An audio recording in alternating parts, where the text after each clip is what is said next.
Bienvenue dans cette nouvelle conférence TOTIS et Choose My Company. Aujourd'hui, j'ai le plaisir de recevoir Laura Libouton, qui est directrice de l'école EAC. Bonjour. Bonjour.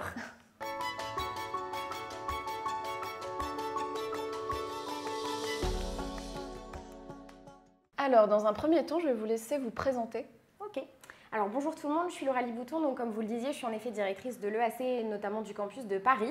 En fait, moi j'ai un parcours un petit peu hybride, je me suis un petit peu perdue dans mes études, je me suis réorientée 3 fois avant de trouver ce que j'avais envie de faire et finalement j'ai fait une école qui est en fait un double master, donc une première en prod culturelle et une deuxième en management d'entreprise.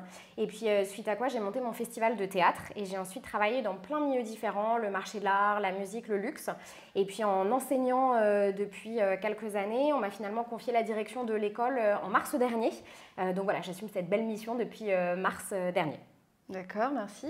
Est-ce que vous pouvez présenter l'école, ses formations, les profils que vous recherchez? Oui, bien sûr. Alors, ce sont des formations qui vont de Bac+3 à Bac+5 en réalité. On a 3 filières. Une filière qui est sur le luxe, une autre sur le marché de l'art et une troisième sur la culture. La petite spécificité, c'est qu'à partir du master, on essaye un petit peu de se spécialiser. Donc, dès la 4e année, nos étudiants ils vont pouvoir choisir dans la culture plutôt une filière musique et spectacle vivant ou alors une filière plutôt patrimoine, territoire ou une troisième filière qui est sur le cinéma et l'audiovisuel. Et puis pareil, en luxe, on va avoir des spécialités autour de la haute couture, des accessoires, aussi de la gastronomie, etc. Donc il y a plusieurs panels qui sont disponibles et des parcours surtout qui sont personnalisés en fonction des envies des étudiants et des étudiantes. Voilà. Et puis à l'issue des études, ça donne des métiers un petit peu divers. Donc quand on veut travailler dans le marché de l'art, ça va être beaucoup tout ce qui est antiquaire, ça peut être aussi être dans des galeries d'art, des maisons de vente aux enchères, etc. Quand on veut travailler plutôt dans le luxe, ça va être dans toutes les entités du luxe, puisqu'on forme à la fois sur l'immobilier du luxe, la haute couture, la maroquinerie, enfin voilà, on voit un petit peu tout le panel, que ce soit en marketing, en com, en gestion de projet.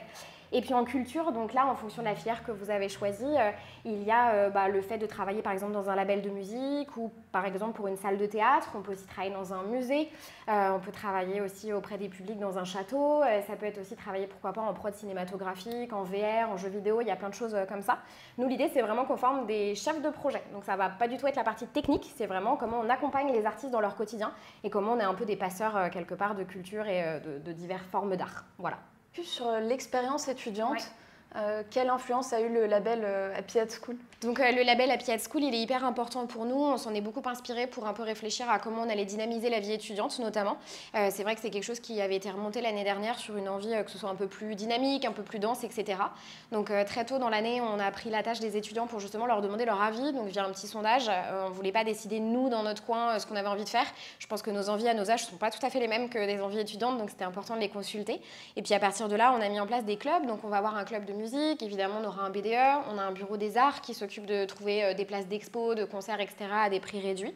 Un club des initiatives solidaires aussi, dont la mission va être un peu d'accompagner les étudiants sur une thématique un peu plus financière. Alors ça va être par exemple choper des paniers de légumes pas trop chers, ça peut être aussi avoir des protections périodiques dans les toilettes à disposition. Enfin voilà, plein de petites initiatives, une friperie solidaire, plein de petites choses qui vont pouvoir un peu les accompagner dans leur vie. Et puis un club international pour accueillir tous nos étudiants internationaux, parce qu'il y a une grosse vie internationale à l'école. On a quand même pas mal d'étudiants étrangers sur le campus.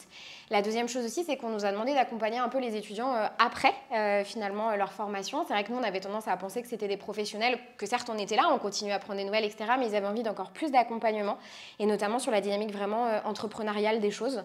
Donc en fait, ils ont un projet professionnel à réaliser en dernière année, et donc ce projet, c'est comme une petite entreprise qui monte pour de faux, mais ils doivent quand même faire tout le business plan, le concept, la com, etc. Et en fait là, le premier élève de chaque filière, on va l'accompagner pendant 1 an, à raison de certains rendez-vous à l'école, de rencontres avec des coachs, de milieu pro, etc. pour l'aider un peu à développer son projet, histoire de se dire, voilà, l'école, sa mission, elle ne s'arrête pas uniquement quand finalement la formation s'arrête, ça peut aller au-delà aussi et pouvoir accompagner du mieux qu'on peut nos étudiants. Merci beaucoup Laura. Merci. Merci à tous d'avoir suivi cette conférence. À bientôt sur TOTIS. À bientôt.